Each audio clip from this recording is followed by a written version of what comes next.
Timbangan tersebut untuk dikasihkannya orang daging itu.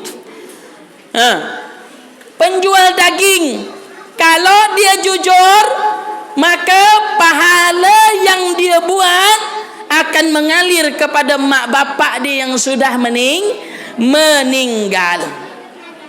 Dan anak saya, kata yang si mayit ini, selah-selah waktu aktivitas menjual dagingnya, dia pun mengaji Quran, dan dia meniatkan setiap dia mengaji, dia hadiahkan kepada emak bapaknya yang sudah meninggal. Ternyata si anak ini sudah tak punya mak, sudah tak punya bapak, meninggal di dan kuburan itu, di situ ada bapaknya yang mendapatkan hasil setiap hari dari amaliyah baiknya. Maka ibu bapak yang dirahmati oleh Allah SWT, jangan berhenti kita mendoakan bapak kita, jangan berhenti kita meniatkan amal baik kita untuk kedua orang tua kita. Kalau tidak, maka orang tua itu akan menghampiri kita setiap malam. Dia akan datang, akan membisikkan, nak, sekarang bapak ni pakai baju lusuh, nak, sekarang bapak ni copang camping. Kalau dia sudah memberi khabar kepada kita seperti itu, cepat-cepat fatihahkan dia, cepat-cepat sedekahkan sesuatu apapun, niatkan untuk mak bapak kita, karena dia telah memberi kode, dia membutuhkan doa-doa kita. Ini dalam kitab Al-Qayyum Al-Jauziyah, yaitu kitabnya namanya Ruh. Maka si pemuda ini pun terbangunlah si pemuda ini. Setelah dia terbangun, dia ingin memastikan apakah betul anak si almarhum ini menjual daging. Dia pun menuju ke pasar, ditengoknya, dan dia pura-pura membeli daging. Ternyata benar, si pemuda yang diceritakan dalam mimpi itu, dia sangat jujur, dan setiap daging yang ditimbangnya, dia memberikan lebih. Dan dia pun melihat aktivitas yang kosong, pemuda ini pun mengaji Quran. Setelah itu si wali ini pun tanya, wahai pemuda, apakah betul bapakmu sudah meninggal? Benar. Tadi malam aku bermimpi berjumpa bapakmu. Sekarang dia sudah duduk-duduk santai. Dia mengatakan bahawa engkau telah mengirimkan fadilah, Fatihah dan Quran dan pahala untuknya. Kebaikan-kebaikan yang engkau buat, kau niatkan untuknya. Sekarang dia sudah nyaman di kubur, bersantai-santai. Apakah betul setiap amalmu engkau niatkan untuk dia? Maka pemuda tadi mengatakan, benar wahai Tuhan, setiap amalku yang kulakukan aku niatkan untuk orang tuaku. Ternyata sampai ya Tuannya, sampai aku bermimpi melihat bapakmu yang telah santai-santai di kubur. 1 minggu setelah itu, si wali ini bermimpi kembali. Dan dia bermimpi bahawa ahli kubur yang pertama ditengok ngais-ngais itu, bapak-bapak yang duduk itu pun ikut mengais-ngais. Maka dia tanya, Pak, kok bapak ikut ngais-ngais juga? Kenapa, Pak? Sudah tak ada lagi kiriman pahala untuk saya. Jadi saya ni mengambil kebaikan-kebaikan dari orang-orang yang lewat, yang mengucapkan Assalamualaikum ya ahlil kubur. Jadi salam yang tak boleh dijawab itu cuma 2. Kalau 1 boleh, ada 3 salam, yang 1 boleh dijawab, 2 tidak boleh. Kalau yang 1, begitu saya memberi salam kepada ibu-ibu, Assalamualaikum warahmatullahi wabarakatuh, maka ibu-ibu jawab Waalaikumsalam warahmatullahi wabarakatuh. Jadi salam yang tak boleh itu apa Pak Ustaz? ketika orang jadi imam, dia memberi salam, Assalamualaikum warahmatullahi wabarakatuh. Waalaikumsalam Pak Imam. Itu tak boleh. Yang kedua, salam yang kedua, kalau melewatiku, Assalamualaikum ya ahlil kubur. Waalaikumsalam. Itu kencing-kencing kita lari. Itu tidak perlu dijawab. Maka ibu bapa yang dirahmati oleh Allah, si wali ini pun tanya, kenapa engkau mengais-ngais sama dengan yang lain? Dia mengatakan amal sudah terputus. Inilah yang dikatakan Rasul sallallahu alaihi wasallam, idza matal insan inqata'a amaluhu. Apabila seorang manusia mati, maka terputuslah amalnya, illa min salasa, kecuali 3 amalan saja. Apa itu? Waladun soleh yad'u ilaih, anak yang soleh yang selalu mendoakan emak bapaknya. Yang kedua, amal yang tafa'u bihi, amal dia yang bermanfaat untuk dirinya. Yang ketiga, sadaqatul jariyah, sedekah yang waktu hidup dia baik dengan orang, itulah akan menyelamatkan dia. Dan bahkan sedekah dari anak-anaknya, bahkan sedekah dari keluarganya akan menyelamatkan dia di dalam kubur dan di akhiratnya Allah Subhanahu wa ta'ala. Jadi 3 saja ibu-ibu, mumpung masih bapak ibu masih hidup, buatlah amalan 3 ini. Yang pertama, jadikan anak kita anak yang soleh. Jangan jadikan anak kita menjadi anak yang salah. Karena kalau dia main judi, kita dapat dosanya. Kalau dia main kaplek, kita dapat dosanya. Kalau dia main loko, yang mati pun dapat jariahnya juga. Maka didiklah anak dari sekarang supaya dia rajin solat, supaya dia rajin mengaji. Gampang, subhanallah, kita tengok tadi mengaji begitu nyaman, begitu merdu. Bukan hanya yang bahagia yang hidup, bahkan yang mati pun ikut bahagia. Mau tak kira-kira anak atau cucu ibu bapak seperti itu? Betul? Masukkan dia ke pesantren. Oh Pak Ustadz, tak mesti pesantren, di masjid ni kan banyak yang juga buat program. Bagus. Saya pun sering mengatakan anak baik itu tidak mesti masukkan pesantren. Tetapi kalau ibu bapak bisa mendidik dia dengan baik, didiklah dengan baik. Tetapi kalau ibu bapak tak mampu mendidik anak cucu bapak, buang dia pesantren. Jangan takut-takut, jangan bimbang-bimbang, jangan sedih-sedih. Masukkan pesantren, pasti dia akan jadi Kalau dia tidak dimasukkan pesantren, kita tahu kualitas dia rendah, ngaji tak mau, baca Quran tak mau, dia pun akan jadi, tapi jadi antu bangkit. Betul? Siapa yang tersiksa nantinya? Tentunya ibu bapaknya yang tersiksa. Oh, masuk pesantren biaya banyak Pak Ustaz. Belum lagi uang muka, belum lagi uang belakang muka, belum lagi uang setiap bulan Pak Ustaz. Kalau berpikir seperti itu, maka musyawarahlah dengan takmir masjid. Bagaimana surau atau masjid ada program mengaji Quran. Duitnya dari mana Pak Ustaz? Dari tok-tok itulah yang kau dapat setiap Jumat 3 juta, 4 juta, 2 juta.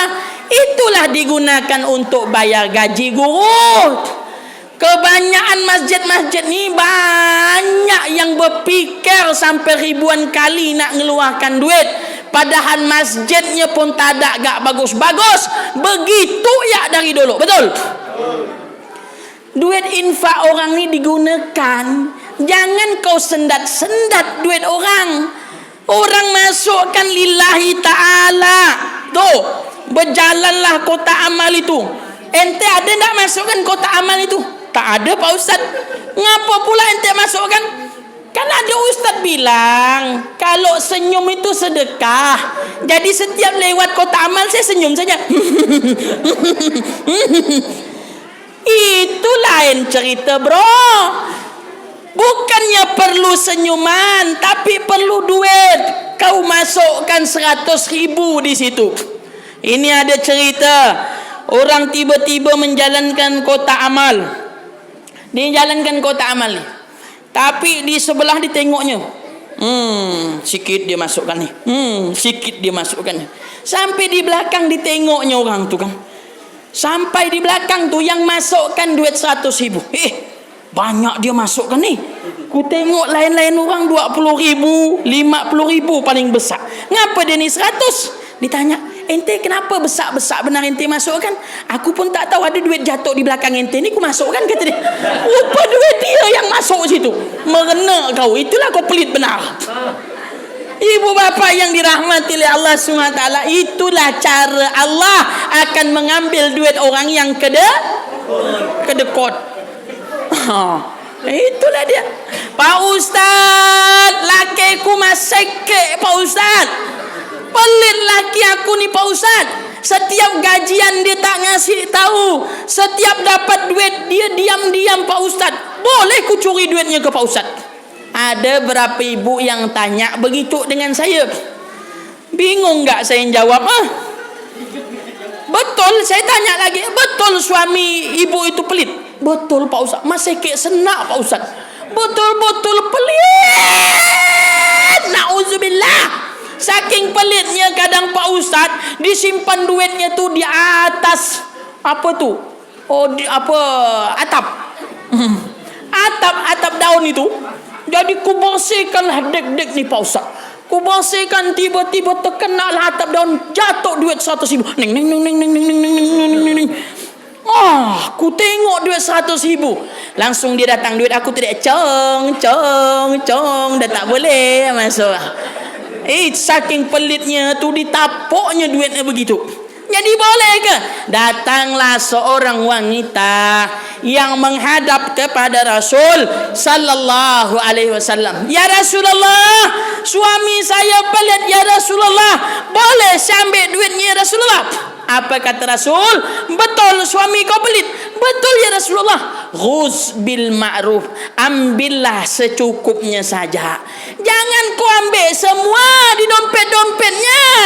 Kalau kau ambil semua di dompet-dompetnya, nanti dia nak ngasih bini kedua pakai apa?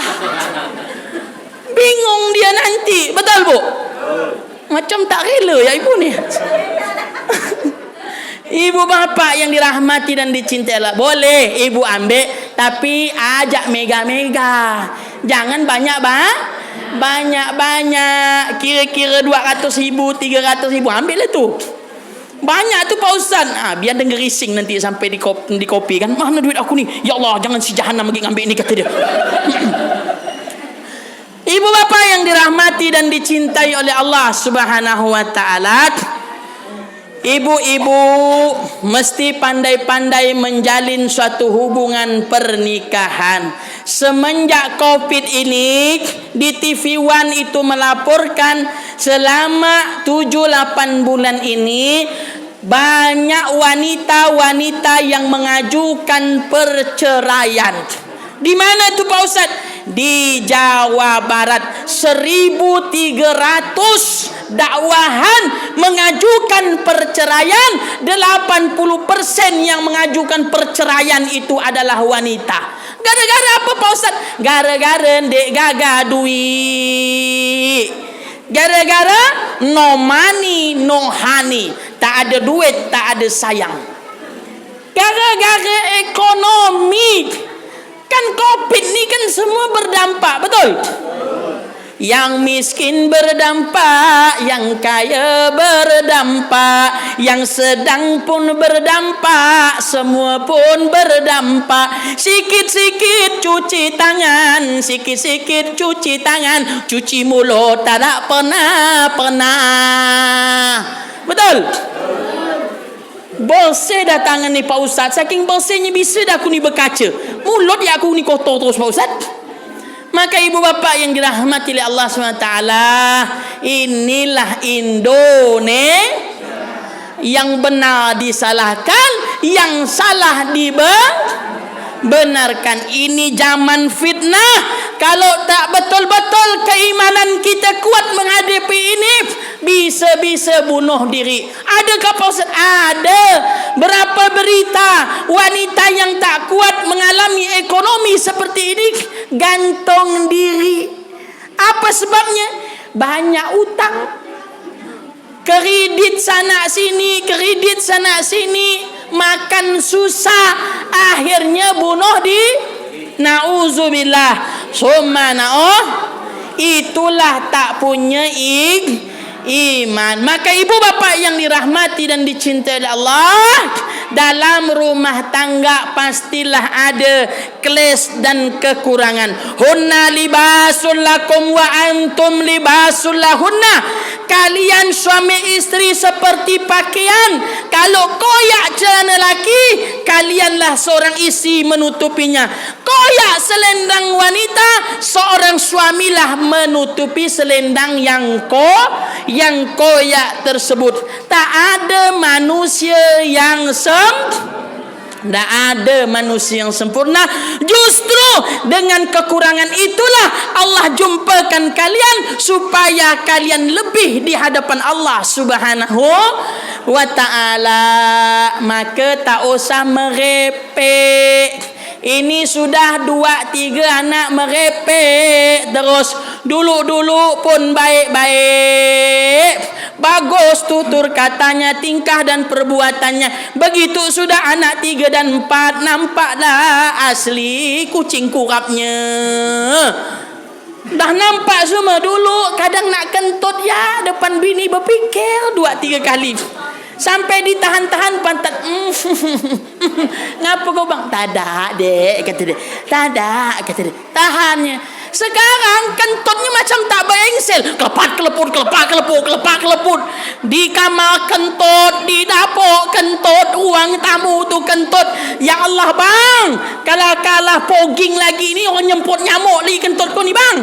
Udah itu meletup-letup. La ilaha illallah. Dulu tak berani dia kentut, dia jaga, takut-takut tersinggung bininya. Sekarang melepap kata dia. Enak bau ni bang, enak emang kata dia kan. Ibu bapa yang dirahmati dan dicintai oleh Allah, sudah berkuranglah cinta itu. Oleh karenanya jagalah ini. Seorang istri juga mesti paham, kalau suami balik dari rumah, nampakkan wajah dengan senyuman. Karena suami balik tak balik capek. Balik tak balik capek, letih. Jangan muka kau macam mak lampir. Ini laki tak balik marahlah. Mentang-mentang laki tak bawa duit, ngamuk dia. Tak usah begitu. Akhirnya apa? Karena muka dia pun macam mak lampir, suami pun macam-macam. Akhirnya besar kelahi lah dia, bersasak-sasak. Berkelahi lah dia berdua. Rusaklah rumah tangga seperti itu. Bu. Kalau laki marah, jangan dibalas marah. Ya. Kalau laki marah, jangan dibalas marah. Caranya macam mana Pak Ustaz? Kalau laki marah, kau tarik dia di kamar, kau sengkang dia. Kau pilih mana bang? Susu apa kopi bang? Begitu. Selesai urusan. Yelah kopi ala deh, kata dia kan. La ilaha illallah. Ibu bapa yang dirahmati dan dicintai oleh Allah Subhanahu wa taala. Teringat pula saya cerita pengantin baru. Ini ada pengantin baru ni. Dia pengen nak beli rumah. Ngomonglah dengan bininya. Dek, udah hampir setahun kita ni menikah. Tapi kita ni masih tinggal di rumah mertua. Malu-malu gak rasa ni dek. Mana mertua tu malah nyindir ya terus. Masalah beras dia sindir, masalah lauk ikan asin pun dia sindir. Semua dia sindir. Dah kau lanyak lah bang. Ngapa tak kau lanyak benar-benar mertua kau tu? Jadi begini lah bang, kita bikin rumah sajalah. Macam mana kita nak bikin rumah? Kita ni penghasilan tak banyak. Bang, abang setiap bulan pasti dapat duit 700-800. Nah gini je bang, tak usah susah-susah. Abang ni pun gajinya pun per hari ada. Kalau di total 1 juta lebih gaji abang setiap bulan. Per hari, per bulan pun ada. Gini je bang, kita nanti setiap berhubungan nabunglah kita 20.000. Macam mana bang? Oh boleh. Setiap berhubungan kita nabung 20.000. Boleh? Boleh.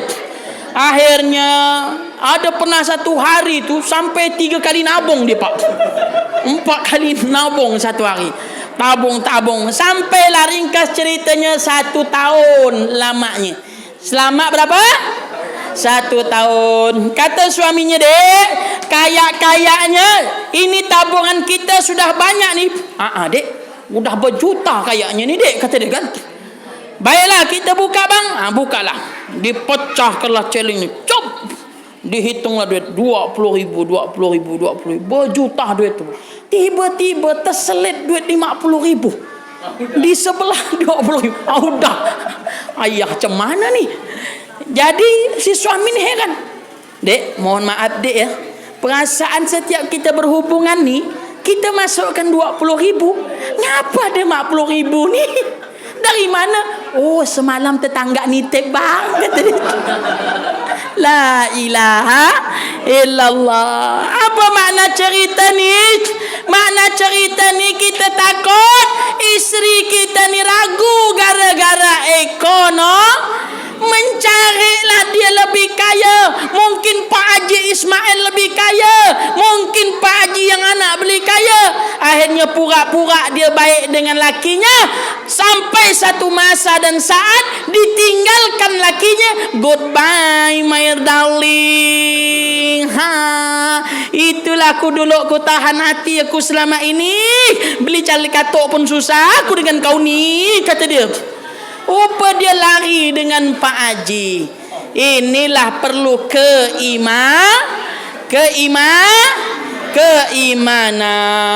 Sudah 8 jam saya ceramah ni. Lama saya ceramah ni kan. Satu lagi ibu, pentingnya iman dalam hati kita ni sangat penting. Ini tidak main-main ini. Seluruh amaliyah yang kita kerjakan adalah bermuara kepada ibu datang di surau ini, ibu datang di masjid, ada acara apapun, maulid Nabi ke Isra ke pengajian apapun, itu tidak lain tidak bukan adalah penambahan supaya iman kita ni bertambah. Ini ada cerita seorang santri, dia balik ke kampung, dan satu lagi universitas, dia juga balik dalam sama satu kampung. Contohlah, saya dari pesantren bertahun-tahun saya mondok. Saya balik di kampung Sungai Kupah. Syarif Husain Kasim Husain ini pun juga dari universitas S2, S3, S3. Sudah semua sekolah sudah dijalani. Balik sama-sama satu kampung, dan saya ni berkawan dengan Syarif ni. Berkawanlah balik saya nak dinikahkan dengan satu perempuan yang sangat cantik. Saya pun balik, Pak Syarif pun balik. Begitu balik, ibu ni pun bingung. Si emak perempuan ni nak nikahkan dengan siapa? Karena dua-duanya ganteng, dua-duanya pintar, dua-dua ni cerdas. Kira-kira ganteng tak saya ni? Ganteng tak? Begitulah macam dalam cerita tu. Maka baliklah saya.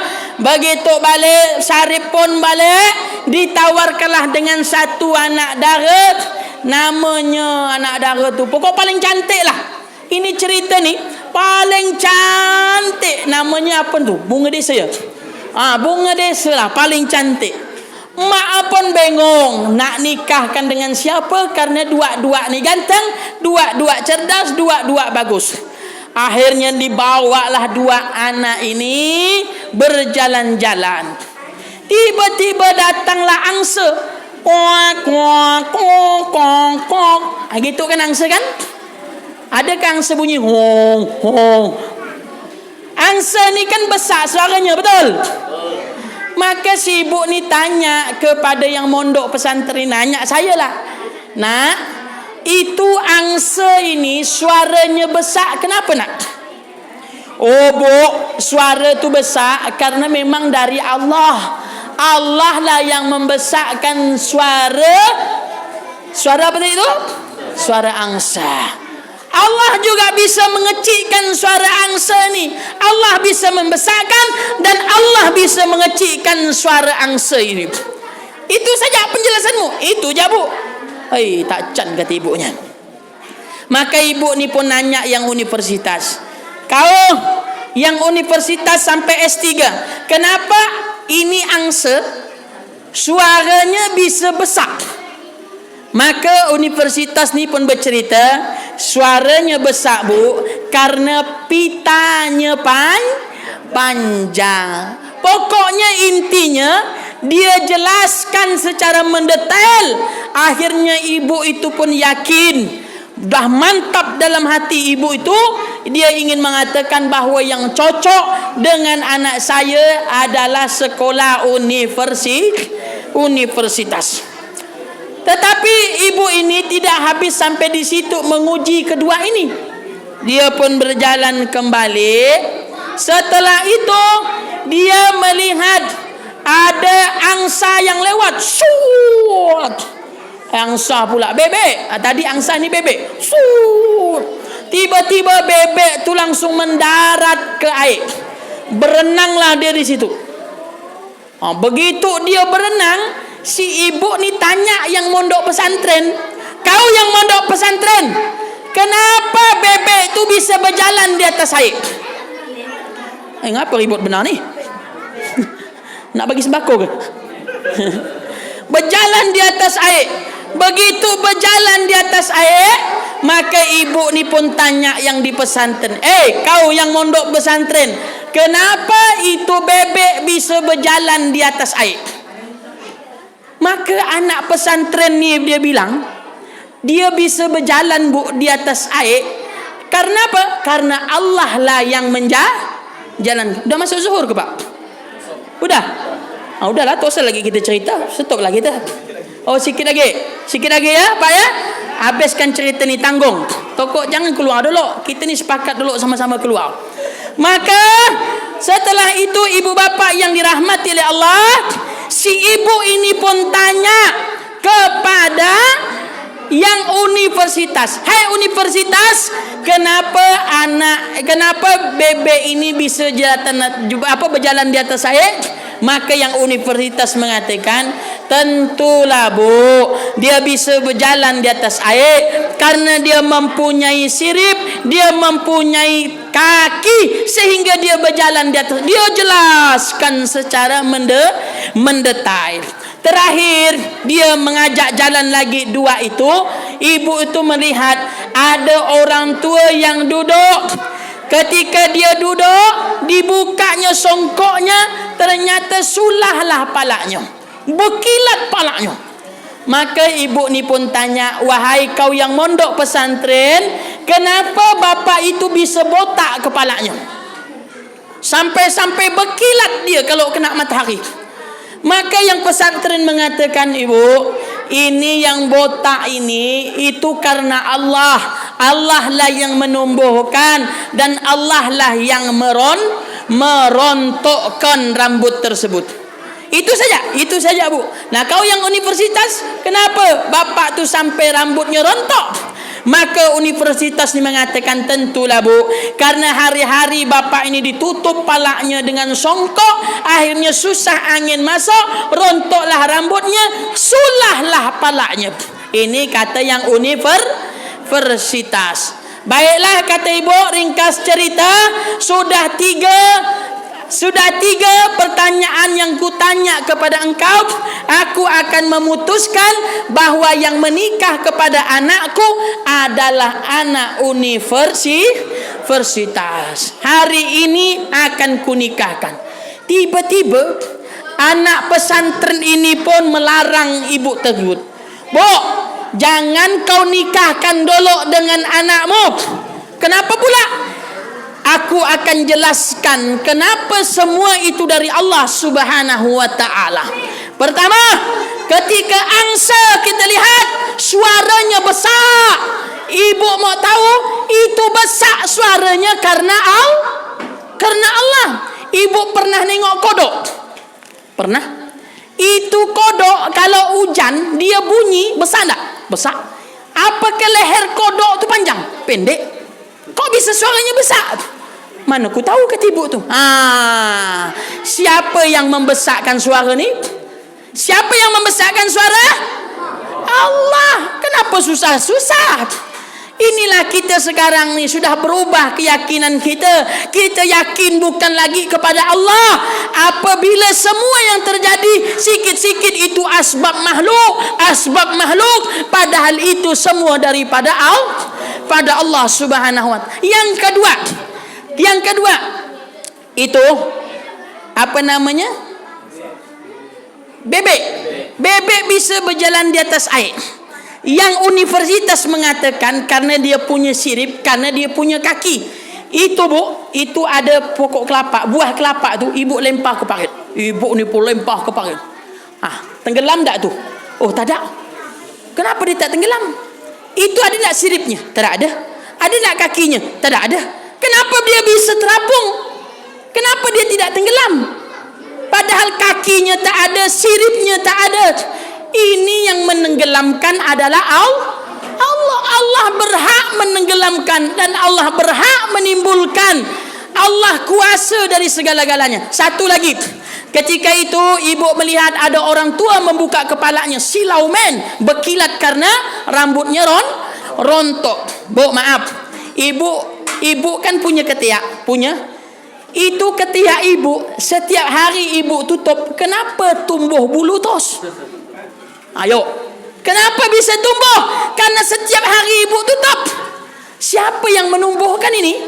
Allah. La ilaha illallah. Allah kuasa menumbuhkan, Allah kuasa membesarkan, Allah kuasa mengecilkan, Allah kuasa dari segala-gala.